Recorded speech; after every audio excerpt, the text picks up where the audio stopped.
Halo, assalamualaikum warahmatullahi wabarakatuh. Kembali lagi di tutorial spesialis on marketer. Sekarang kita tutorialkan cara membuat produk pilihan toko yang powerful ya. Yang di sini episode 8, levelnya masih beginner.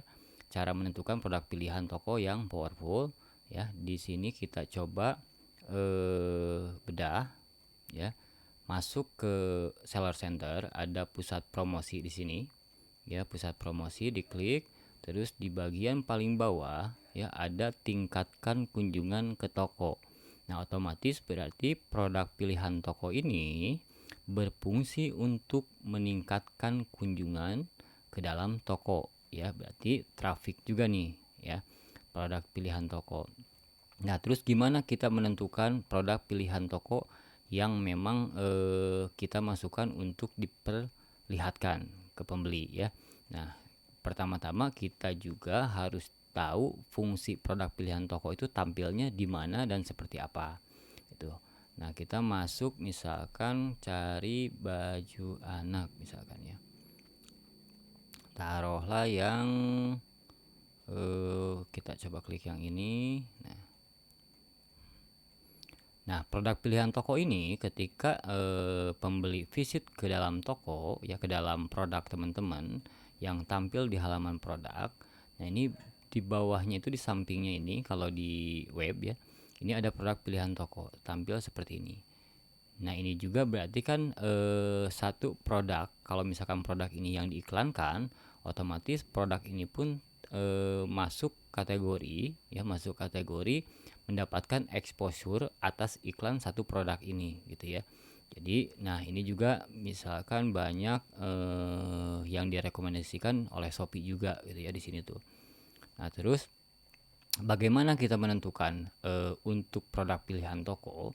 Nah, pertama-tama teman-teman masuk dulu ke seller centernya ya, seller center, terus pilih di produknya ya, pilih di produk, terus klik ini di penjualannya satu kali, dua kali.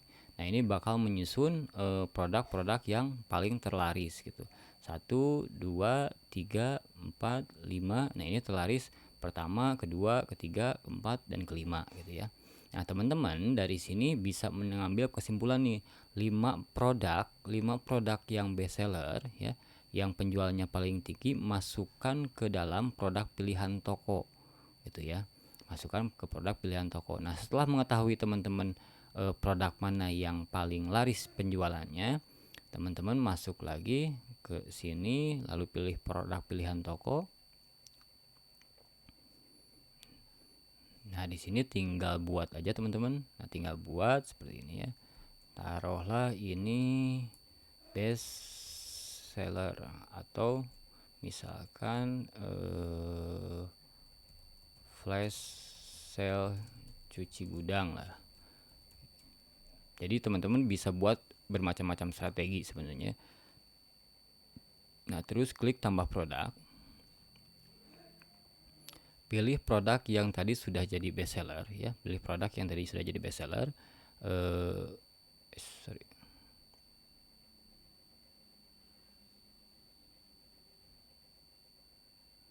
Nah, ini ya, pilih produk yang sudah jadi best seller 1, 2, 3, 4, 5 misalkan ya. Masukkan. Nah, terus pilih produk yang paling terbaru. Yang paling terbaru misalkan nih, atau produk yang slow moving, yang memang tidak tampil atau jarang tampil gitu ya. Taruh kita misalkan masukkan produk yang paling terbaru lah, ini misalkan. Ini best seller sini. Nah, ini kita masukkan misalkan ini juga lah ya. Nah, taruhlah yang 3 itu produk terbaru atau produk yang slow moving. Jadi 5 produk yang best seller yang penjualannya terlaris, 3 produk yang slow moving ataupun produk baru gitu. Teman-teman bisa masukkan seperti itu. Nah, ketika ini sudah selesai, baru konfirmasi teman-teman. Nah, terus saya ingin Shopee mengoptimalkan rekomendasi produk pilihan toko sesuai dengan referensi pembeli. Nah, misalkan nih di referensi pembeli itu pembeli pernah ada historis untuk pernah ngeklik yang produk ini, otomatis di produk pilihan tokonya akan ditampilkan yang ini gitu ya. aktifkan sekarang, tinggal aktifkan. Nah, ini berubah jadi seperti ini produk pilihan tokonya ya.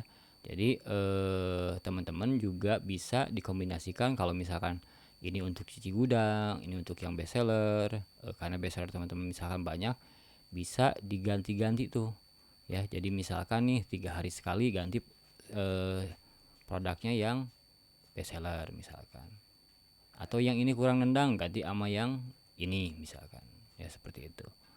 Nah, kalau misalkan sudah ada strategi seperti ini, otomatis teman-teman tidak ada istilah yang dead stock ataupun yang stoknya mati nih, slow moving nih, tidak terjual. Karena PR-nya tidak terjual itu biasanya produknya tidak tampil.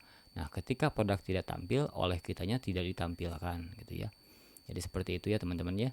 Jadi untuk mengoptimalkan fitur-fitur di Shopee, nah teman-teman pun harus mengikuti semua fitur yang memang mengarahkan untuk traffic, yang memang mengarahkan untuk meningkatkan konversi dan sebagainya gitu ya.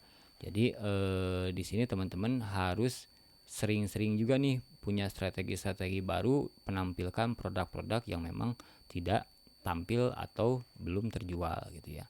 Paling itu aja untuk tutorial menentukan produk pilihan toko ya. Wassalamualaikum warahmatullahi wabarakatuh.